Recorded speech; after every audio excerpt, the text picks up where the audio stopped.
Hey guys! Tonight we're stepping into another chapter of history that's definitely not the one you learned in school. No heroes, no shining armor, just real life. The uncomfortable kind. Before we begin, get cozy. Dim your lights, settle into your pillow, maybe let a soft fan hum in the background. And if you honestly enjoy these strange, sleepy adventures through the past, feel free to like the video and subscribe. Tell me in the comments where you're watching from and what time it is for you. It's always amazing seeing this little midnight community come together from all around the world. All right, take a breath, relax your shoulders, because tonight's journey is about to begin. The man who discovered America twice. History, as we are often told, is written by the victors, which is a polite way of saying it is written by people who survived long enough to lie about it. Tonight, we begin with a man who did neither particularly well. His name was Edgar Whitmore, and if you have never heard of him, that is not because he was unimportant. It is because history made a deliberate effort to forget him.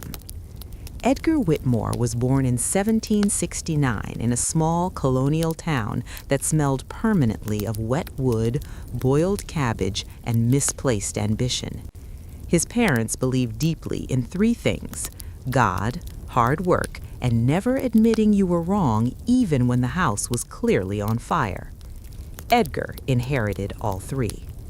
From a young age, Edgar wanted to be remembered. Not loved, not respected, just remembered. Which, historically speaking, is how most disasters begin. He was not particularly intelligent, but he was extremely confident. And in early America, that combination could get you surprisingly far, usually straight into trouble. By the time Edgar was 20, America itself was still trying to figure out what it was supposed to be. The British had left, reluctantly and loudly, and the new nation was busy arguing about taxes, laws, and whether powdered wigs were still a good idea in the summer. Edgar watched all of this and came to a bold conclusion. America needed a hero, and that hero might as well be him. The problem was that most heroic things had already been done. Independence had been declared, wars had been fought, important men had signed important papers with very serious expressions. Edgar had missed all of it. This irritated him deeply, so he did what any reasonable man with too much confidence and too little talent would do. He decided to rediscover America. Yes, rediscover. The idea came to him one evening after several drinks and a particularly boring town meeting. Someone mentioned Christopher Columbus, and Edgar scoffed loudly. "Anyone can discover something when they don't know where they're going," he said. "I could do better." No one asked how, no one encouraged him, which Edgar took as overwhelming support. Within weeks, Edgar announced his grand expedition. He claimed that while America had technically been discovered, it had not been properly understood. According to him, the land's true purpose, destiny, and potential had been misfiled by history. This was not true, but it sounded impressive. He gathered a crew of men who shared two important qualities. They were desperate for money, and they asked very few questions. Among them was Thomas Briggs, a former farmer who hated farming, Samuel Reed, who hated authority, and Henry Collins, who hated everything equally. Together, they prepared to sail, not across an ocean, but along the coast, inland rivers, and anywhere Edgar believed history might have missed something. Their ship was modest, their supplies were questionable, and their plan was non-existent. But Edgar had confidence.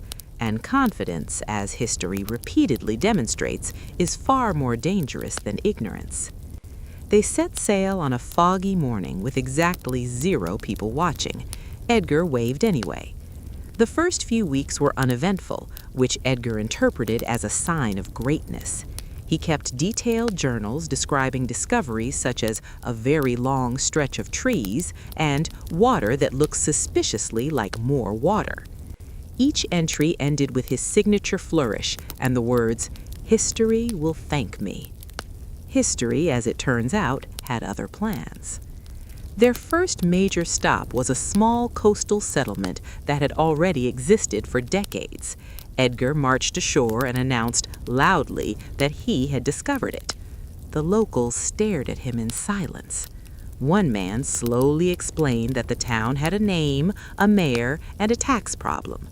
Edgar nodded sympathetically and declared that history would now remember it twice. This did not go over well. By the third month, morale was declining, food was low, tempers were high, and Edgar's discoveries were becoming increasingly absurd. He claimed to have found the true center of America at least 4 times, each in a different location. When questioned, Edgar explained that America had multiple centers spiritually speaking. No one understood what that meant, including Edgar. Eventually, they reached a stretch of land Edgar declared sacred. He insisted that this place, an unremarkable patch of dirt and rocks, was where America's future would be decided. The crew stared at the land stared back. Nothing happened. Undeterred, Edgar planted a flag, not the American flag, but one he had designed himself. It featured an eagle, a book, and his initials stitched awkwardly in the corner. "This," he announced, "is where history pivots." History did not pivot. Instead, it tripped. Within days, local authorities arrived. They were not impressed by Edgar's explanations, his flag, or his insistence that he was ahead of his time. They confiscated several journals, dismantled the flag, and escorted the crew away. Edgar protested loudly. He claimed persecution, censorship, and historical sabotage. The authorities listened politely, which is never a good sign.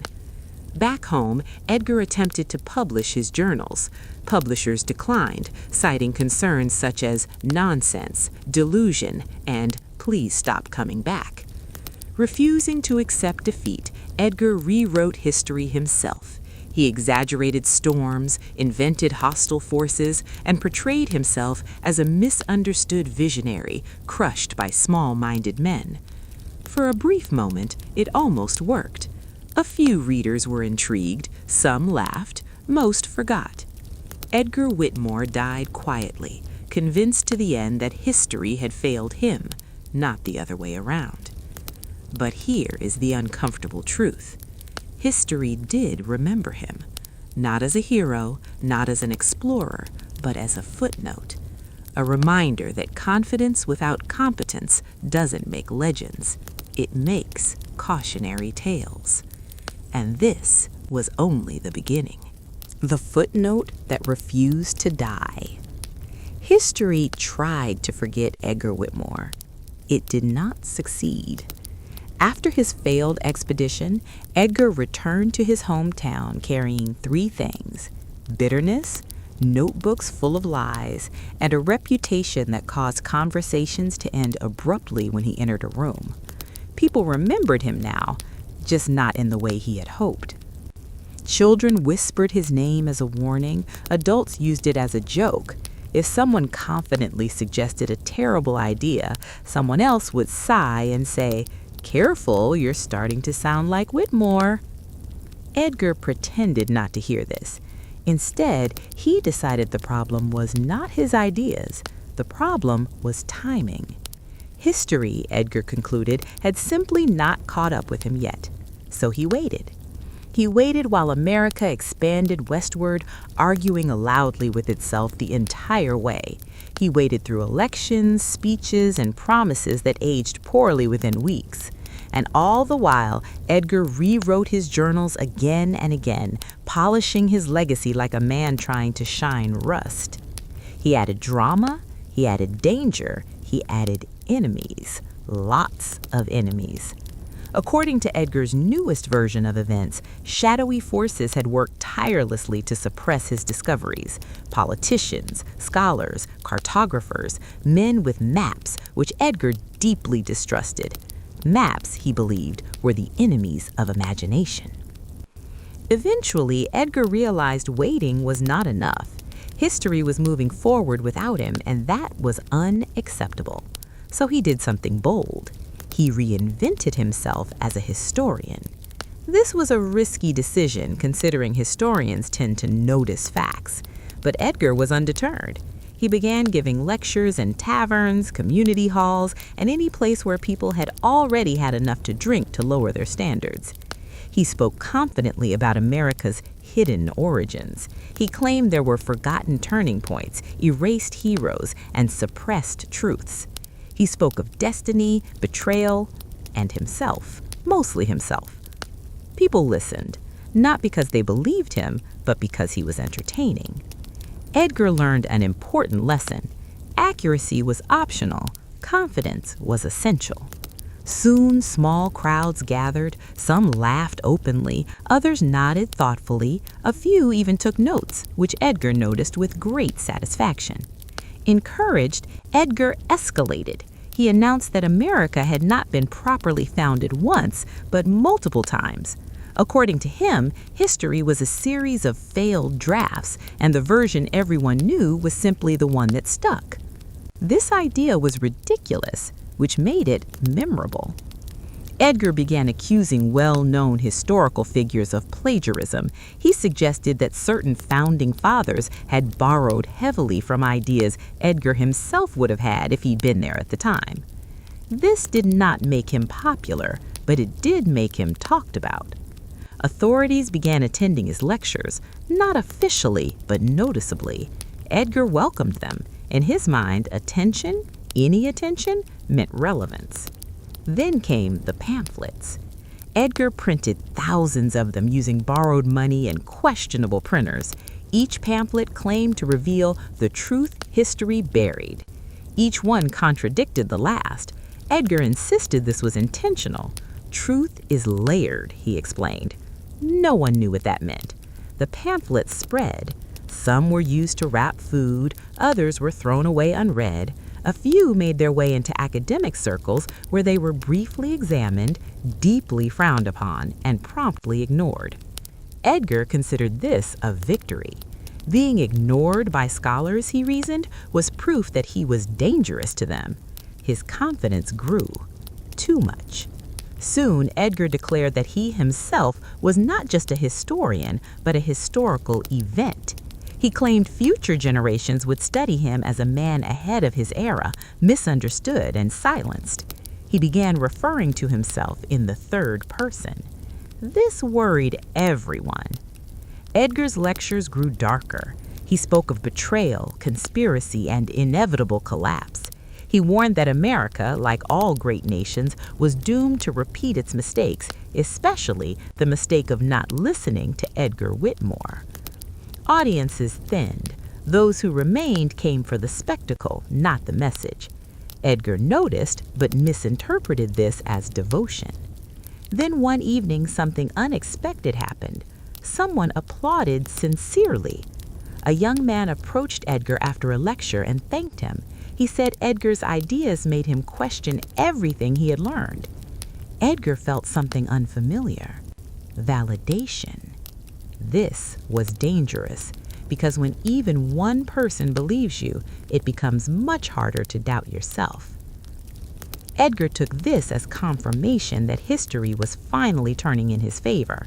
He announced a new project, a complete rewriting of America's past, told correctly this time. He called it The True Chronicle.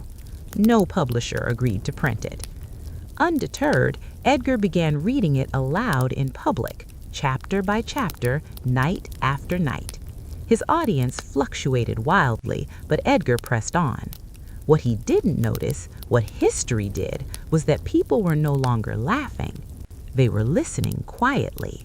Not because Edgar was right, but because he sounded certain. And certainty spoken loud enough and often enough has a way of lingering. Edgar Whitmore never achieved greatness, but he achieved something else. He planted doubt. And doubt, once introduced into history, has a habit of surviving far longer than truth. This would not end well, and it would not end quietly. Not for Edgar, not for America, and certainly not for history. Because once a footnote learns how to speak, it rarely knows when to stop. When stories become weapons. History does not collapse all at once. It cracks quietly, like old wood under too much weight. Edgar Whitmore did not notice the cracking. He heard only applause. Real or imagined, it no longer mattered. By the time the True Chronicle reached its third public reading, Edgar had stopped asking permission to speak. He simply arrived, cleared his throat, and began.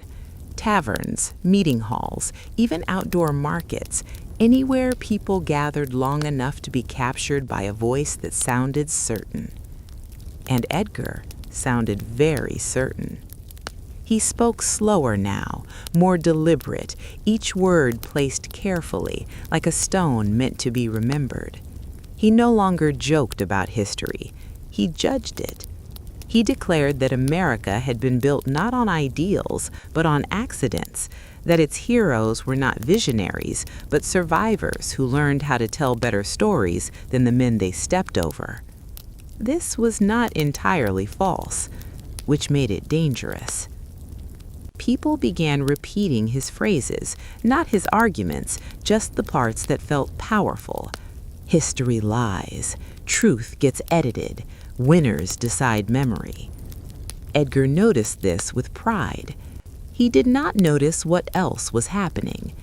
Different people were hearing different messages.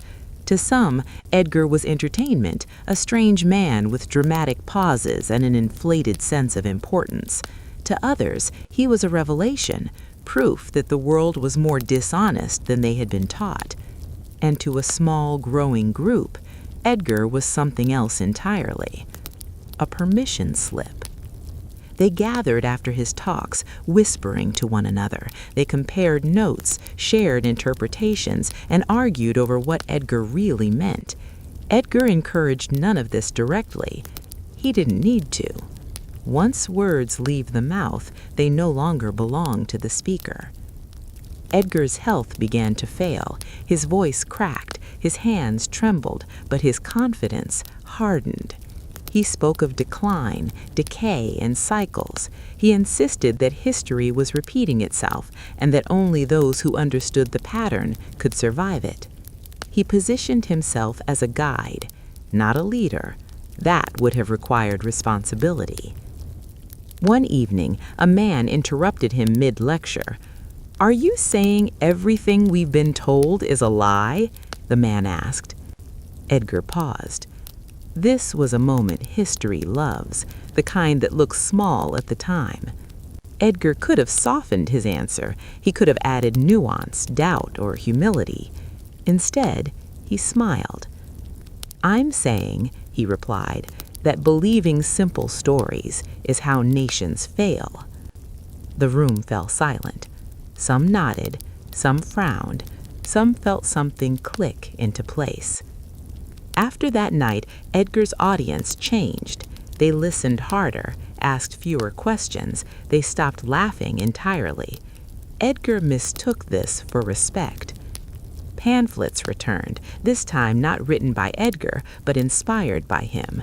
His words appeared slightly altered, stripped of irony, sharpened into absolutes. Edgar saw them and felt flattered. He did not correct them. Why would he? They were finally paying attention. Authorities noticed again. This time they did not attend openly. They sent observers, quiet men who stood at the back and wrote nothing down. Edgar noticed them, too. He interpreted this as proof of importance. "They're afraid," he told his audience. This was not accurate, but it was effective. Edgar's message evolved. He no longer spoke only of the past. He warned of the future. He predicted collapse with the confidence of someone who had never been responsible for preventing it. He framed history as a warning no one else was brave enough to deliver. The irony went unnoticed. Behind the scenes, people argued about him. Scholars dismissed him. Officials debated whether he mattered. Most concluded he would fade away. History loves that mistake. Edgar did fade, physically. His body grew weaker, his voice thinner, but his ideas, now untethered, grew stronger without him. On his final public night, Edgar stood before a half-full hall. He looked older than his years, smaller, but his eyes burned with the satisfaction of a man convinced he had changed something. "I won't be here forever," he said. The room was silent. "But stories," he continued, "don't die when people do." That was the truest thing Edgar Whitmore ever said. He ended not with a revelation, but a warning. He told them history was not a record, it was a weapon, and like any weapon, it depended on who was holding it. The audience applauded, not loudly, not wildly, but with intent. Edgar Whitmore died shortly afterward, convinced he had finally been understood. History did not mourn him, but it listened. And in the years that followed, fragments of Edgar's ideas surfaced again and again, misquoted, repurposed, reshaped by people who had never met him. They didn't need to. The footnote had become a spark. And sparks, once released, do not ask permission before starting fires. After the man, the echo. Edgar Whitmore was buried quietly.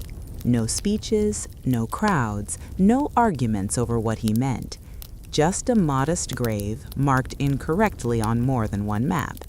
History, once again, did not get him right.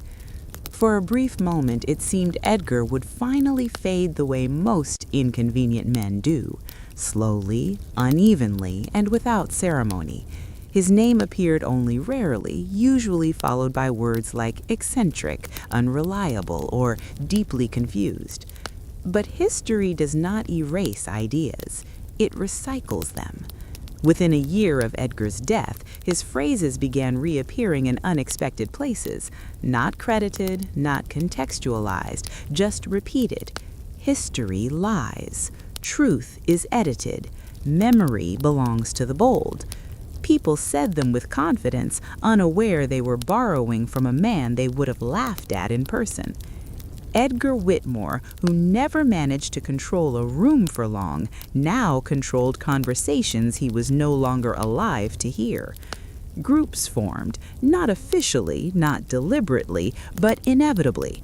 They gathered around shared distrust of institutions, of records, of experts. Edgar had not invented suspicion, he had simply given it a vocabulary. His writings were collected selectively. The contradictions were ignored, the exaggerations polished, the uncertainty removed. What remained was simpler, sharper, and far more dangerous than the original. History prefers clean narratives. Someone compiled the true chronicle into a single volume. Another person added annotations. A third removed the parts that sounded unhinged. Edgar would have hated that. He would have also loved it, because now people argued about him. Some claimed Edgar had been a prophet, others dismissed him as a symptom of his time, a few insisted he had been deliberately silenced, which conveniently explained why so little reliable evidence supported that claim. Edgar's absence made him flexible, and flexibility is history's favorite quality. Years passed, America changed, it always does. New conflicts replaced old ones, new leaders promised new beginnings using very familiar language. Edgar's ideas drifted quietly through it all, surfacing whenever certainty felt uncomfortable. A politician quoted him once, indirectly. A journalist used one of his lines without knowing where it came from. A teacher warned students about figures like Whitmore, unintentionally making him sound more important than he had ever been. Even criticism kept him alive. Archives labeled him insignificant, which ensured someone would eventually ask why. That question matters, because once people start asking why history ignored someone, they often stop asking whether it was right to do so. Edgar Whitmore became a symbol, not of truth, not of lies, but of suspicion. And suspicion ages remarkably well. As decades passed, his name detached from the man entirely. Whitmore thinking became shorthand for doubting official narratives. It no longer mattered that Edgar himself had been wrong, inconsistent, and deeply self-involved. He had provided a template. History, it turns out, does not need heroes to be correct. It only needs them to be useful. By the time serious scholars revisited Edgar's work, it was too late. The idea of him had already solidified into something unrecognizable. Attempts to contextualize him were dismissed as defensive. Corrections were framed as proof of manipulation. Facts became suspect. Tone became evidence, and certainty, no matter how hollow, became persuasive. Edgar Whitmore never led a movement. He never called for action. He never planned a legacy, which is exactly why one formed. He had loosened something, not intentionally, not responsibly, but permanently. History moved on, as it always does, dragging Edgar's echo along with it. His name appeared in footnotes, then in debates, then in arguments that no longer remembered why they started. The man was gone, the noise remained, and history once again faced a familiar problem. How do you correct a story when people prefer the version that makes them feel awake? The comfort of believing. By the time Edgar Whitmore's name began appearing in arguments rather than archives, history had already lost control of him. This is the stage no one likes to talk about, the moment when an idea stops being about the past and starts being about identity. People no longer asked whether Edgar was right. They asked what believing in him said about them. And that changed everything. Whitmore's words became tools, not for understanding history, but for simplifying it. Complex events were flattened into intention. Contradictions were reframed as deception. Silence became evidence. If something was missing from the record, it must have been erased. If something was present, it must have been planted. This logic was airtight, which is another way of saying it was impossible to escape. Groups formed more openly now. They hosted discussions, published essays, held gatherings framed as historical re-examinations. They insisted they were not rejecting history, only questioning it. But questioning slowly became replacing. Edgar's original uncertainty, the cracks, the contradictions, the theatrical exaggerations were gone. What remained was confidence, clean, sharp, and endlessly repeatable. The man who once contradicted himself every few pages had become a source of absolute clarity. This should have been alarming. Instead, it was comforting, because believing Edgar meant believing that confusion had a cause, that discomfort was intentional, that someone somewhere was responsible for not telling the whole story. It offered relief, and relief is persuasive. Critics tried to respond. They wrote careful rebuttals filled with context and citations. They explained nuance. They urged patience. Their tone was measured, which sounded weak, because Edgar's legacy did not speak softly. It spoke with certainty, and certainty does not ask permission. The more experts pushed back, the more suspicious they seemed. Their caution was interpreted as fear, their complexity as evasion. History had entered an unfair fight. Edgar Whitmore was no longer being defended. He was being used. His name appeared beside causes he would not have understood and arguments he would not have finished reading. He was quoted selectively, out of context, often incorrectly. None of that mattered. Accuracy had stopped being the point. The past became a mirror. People saw what they needed to see. And then quietly, responsibility disappeared. If history was manipulated, then outcomes were inevitable. If truth was hidden, then mistakes were excusable. If the past was a lie, then the present could be rewritten. Edgar had not intended this, but intention is irrelevant once belief takes over. The most uncomfortable part came later, when people realized they didn't actually want new answers. They wanted better villains, clearer enemies, simpler explanations. Edgar's ideas delivered that. And so history bent again, not because it was wrong, but because it was inconvenient. In classrooms, teachers hesitated. In public discussions, speakers softened language. In private conversations, doubt became performance. Saying, "I don't know," felt like surrender. Edgar Whitmore had become a shortcut, a way to feel informed without being uncertain, awake without being responsible, skeptical without being curious. History watched this happen, powerless, because history cannot argue with comfort. Only time can, and time, unlike truth, does not hurry. What history never says aloud. History did not defeat Edgar Whitmore. It outlived him. That distinction matters because history is patient in a way people are not. It waits. It watches ideas rise, harden, fracture, and eventually collapse under the weight of their own certainty. Edgar's echo did not vanish suddenly.